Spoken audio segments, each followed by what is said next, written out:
Ladies and gentlemen, this is a balloon. We're now going to demonstrate the famous, no one's ever heard of it, the famous balloon trick.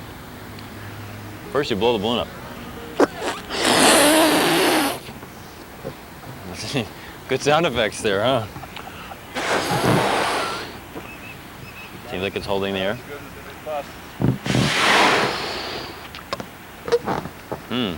Notice the balloon. Interesting balloon, isn't it, folks? A kiss balloon. Okay. Now, demonstrating my incredibly talented hands. I'll now attempt to tie a nut in the balloon. Oh, first attempt's failure. Take two. All right, here we go. Okay. Now, you have your basic balloon. What we're going to do is make hollow sand sculpture out of it. And what you gotta do is get yourself a good pile of water and, a good pile of sand. And you sort of get going on the base of it. So one's gonna fit right in the middle. I'm making a point on the top because architecturally and strength-wise, it makes more sense.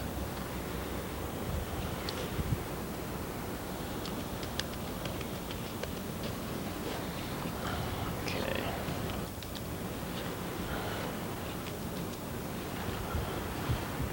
Sometimes the balloon tries to float up and away. Where's the kissy face? You guys, there. Oh, again. There we go. That's better. Okay.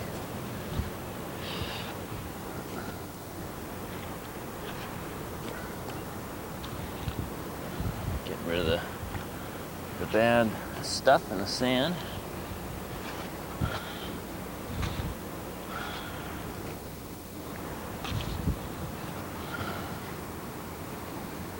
That'll help hold the balloon in one place.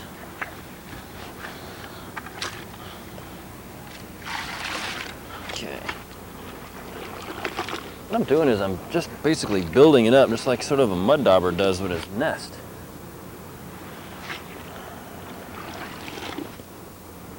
Building it all the way around. You need to come up.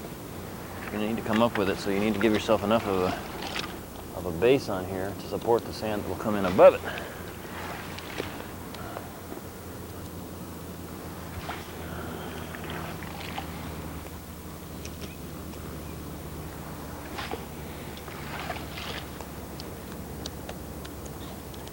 And sometimes you'll get something sharp in there that can pop the balloon, but hopefully we won't have that problem today. Let's keep packing up the sand all the way around.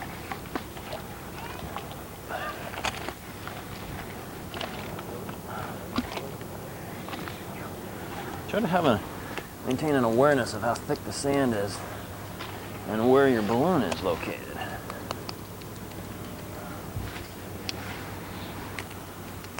You can use a beach ball. Even used once one of those punching bags you get when you're a little kid. It has sand on the bottom of it, and you, like a bozo or something, and you knock it over and it comes back up again. Let's use one of those ones too. So you can really get some real large bubbles.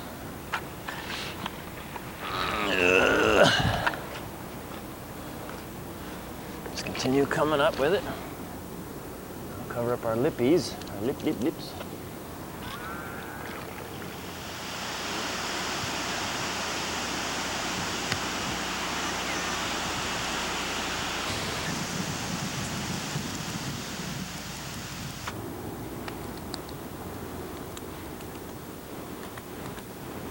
Keep an idea where your balloon is located, where the center of it is. Keep patting it down. That condenses the sand. As we've already mentioned, you can't say that too much.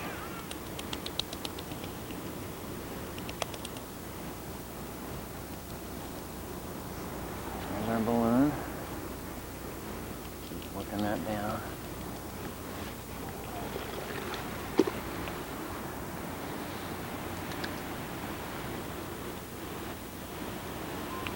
now the pressure in the balloon is increased because of the weight of the sand all around it. Again, I'm packing it down, patting it down, condensing the sand. You see how the water, it's not shiny anymore, and the water's percolating down through. Okay. Now remember, the middle of it's right about there. See how fast that sand just frees up the water and just goes zooming right down through it. Okay, as you can well imagine, we now have a bubble of air inside this. Really pack it, get that sucker nice and tight, dense. There, and it's all, see, the shininess is gone. So we've already started to get ourselves a nice firm pack there.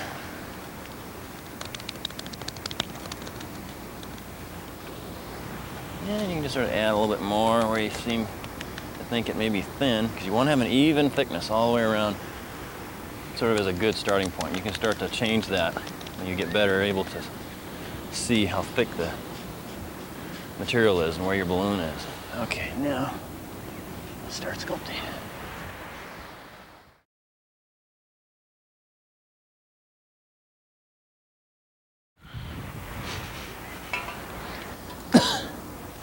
Okay, this could be a beehive. You can make a beehive out of this. Just make a lot of things. Remember, the middle of the balloon's right about there. So what we're going to do is start to trim it back and just sort of give yourself an even shape. We know we got 2 inches of sand to work with on this. And with practice, you begin to get an idea of how thick, how thin you can get the sand, and then it'll still support itself and it'll still be structurally sound.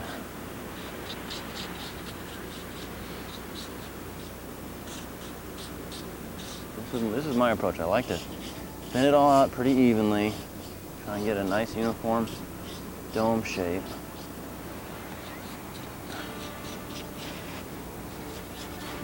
Try and make it an even reduction all the way around, getting all the way through the little air pockets if you can.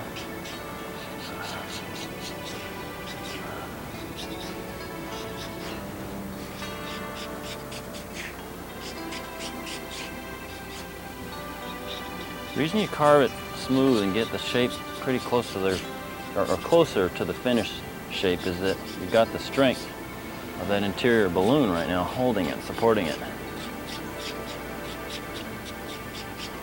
You might as well take advantage of that.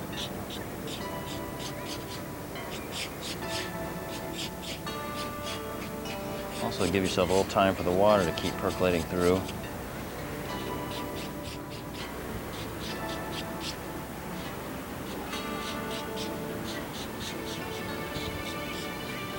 I can still feel as I'm cutting the bottom down. It's very wet. The sand is very moist down there.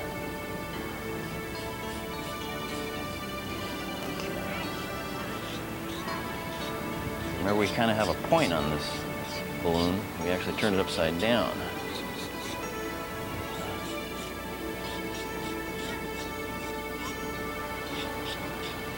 So you're trying to approximate the shape of the balloon for the ideal strength, the ideal shape for the sand itself.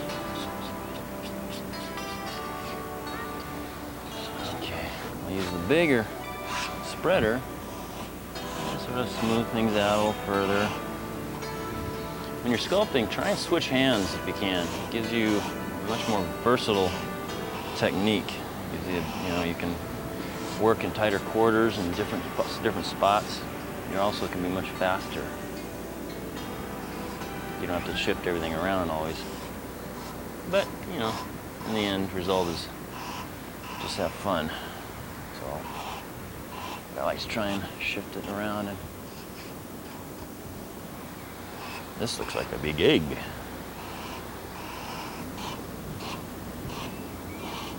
Okay, now we've got that.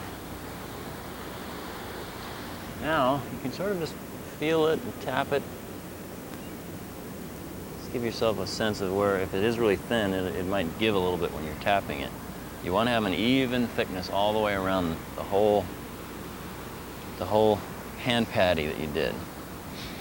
Once you got that and you're ready to start carving it out, you pop the balloon. There. Now if you saw that, this expanded a little bit. As I pushed that in, it was pushing on the inside of that, and it was actually pushing this out.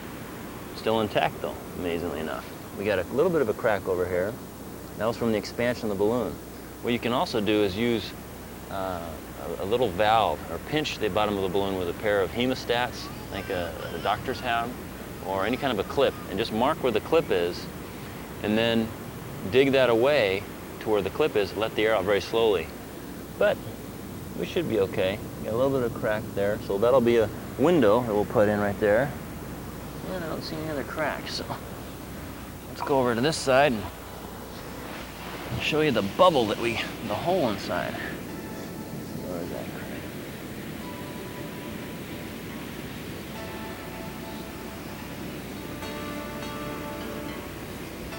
Same thing, you start out and sort of cut away a little bit at a time. There, you see we've already cracked the surface of the egg that we had. We've got a lot of weight still up here, so you want to try and design it so that weight goes away. Structurally, this is a real solid shape. But again, you nurture the sand out. Tease the sand out of there. This also can help you determine exactly where. Okay, there's our balloon. I don't know if you can see that very good. I'll open this up a little bit more so you can see that better.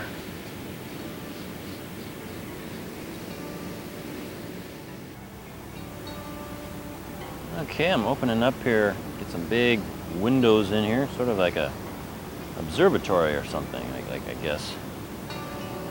I love these shapes. It's interesting, really organic, sort of like a big egg.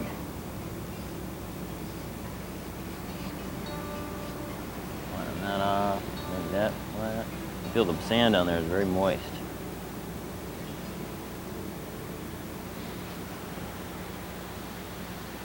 There's a line there, and that down.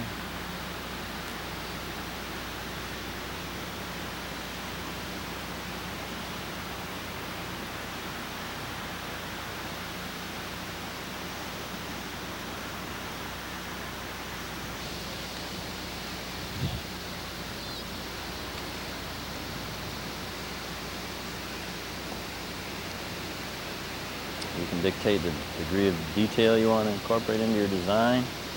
Keep it simple or complex. Totally up to you.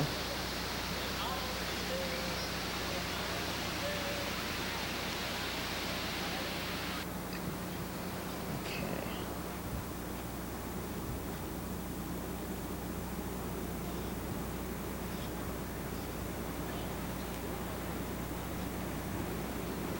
Looking like some kind of a spaceship. I love it. Okay, let's go over to the back here. Oh.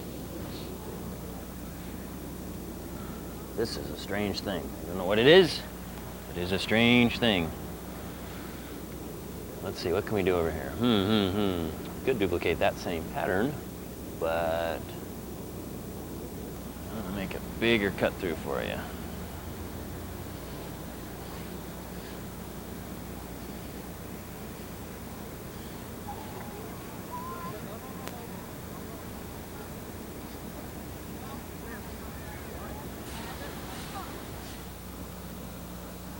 Better with the brake pattern.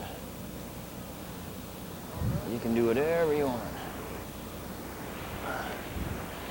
Sort of sets it off a little bit better, I think.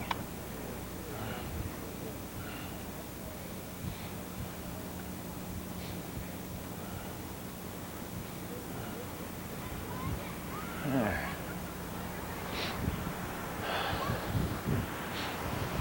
Well, there you have an example of the balloon. I guess it'd be sort of a balloon pound-up. You can see it's just amazing. You've got a hollow sand sculpture, and it didn't take that long at all to do. You probably could even thin these out quite a bit more, as long as you just reduce the weight on top. Just experiment, try different things, and you'll see how far you can go with it.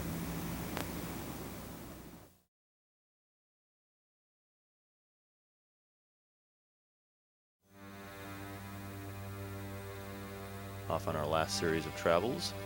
We start out at Santa Monica Place, California. There's a shopping mall here where we see Alice in Wonderland being built. There's another project by Todd Vanderpleim and his company Sculptors International of Los Angeles, which is the company I've had a real good fortune to work for and with the last couple of years. The quality of his work is just incredible.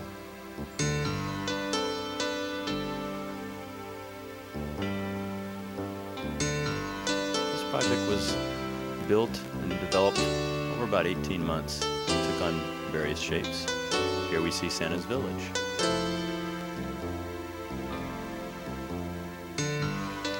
And in the middle of the sculpture, they had an open area where Santa Claus received children of all ages. The interesting thing was about this that many of the buildings were actually hollowed out and lit from the inside with Christmas lights. And we moved to Fargo, North Dakota, which was the first project I had an opportunity to be the director on, which was quite a challenge. The people of North Dakota were just super.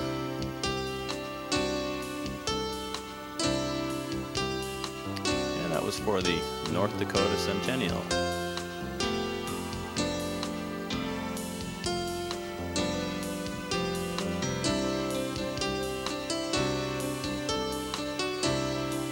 And we moved to Denver, Colorado. This was a project for the Children's Hospital there.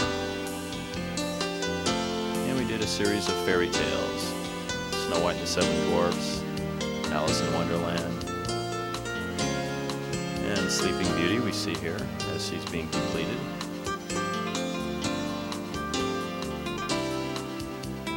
And Hansel and Gretel.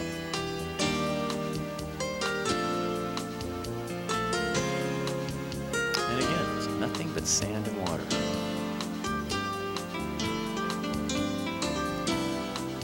Off to Southern California, we find ourselves at North Island Naval Base, the United States Navy. We did a project for them, the aircraft carrier USS Independence. And this was for the 4th of July. And that night they had a fireworks display. And they had a ground burst, which was most spectacular.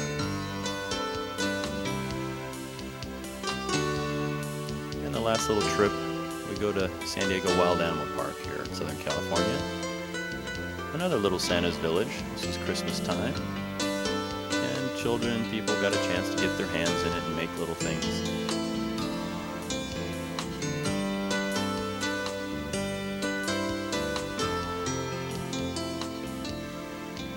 And it's something to remember. It doesn't always have to be high quality. The main thing is to have fun.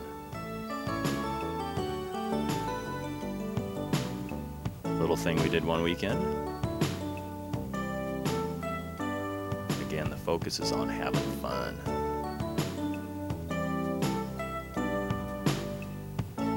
And 2 quick points I'd like to touch on. It's so important to talk positively about yourself and to yourself.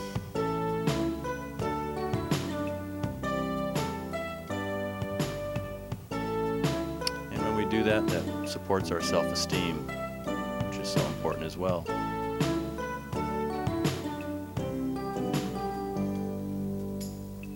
Remember, you are a most valuable person.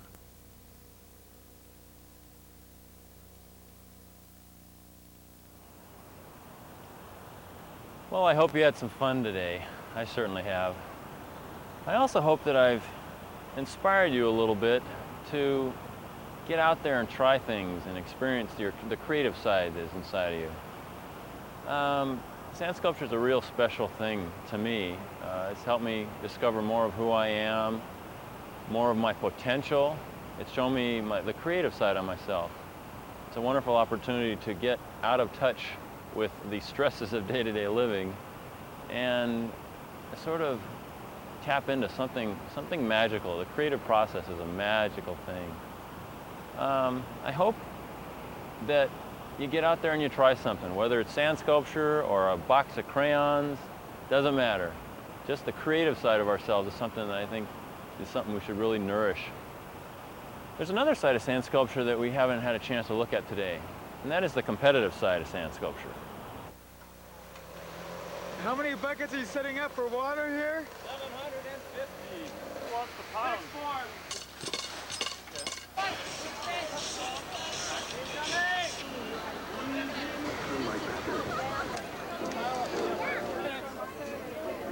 Team Hardcore. The competitive side of sand sculpture, a little bit more exciting, a little bit more dramatic.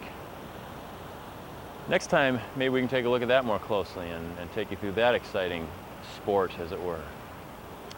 Again, I'd like to thank all the people who've shared their hearts and their dreams and their joys associated with sand sculpture, and just the good spirits, because sand sculpture just seems to elicit that in people, and it's something that's been really the main reason I do it. Thanks again for watching, and get out there and see what you can do. It's something that is really a lot of fun. Until we see you again, God bless and have a good one.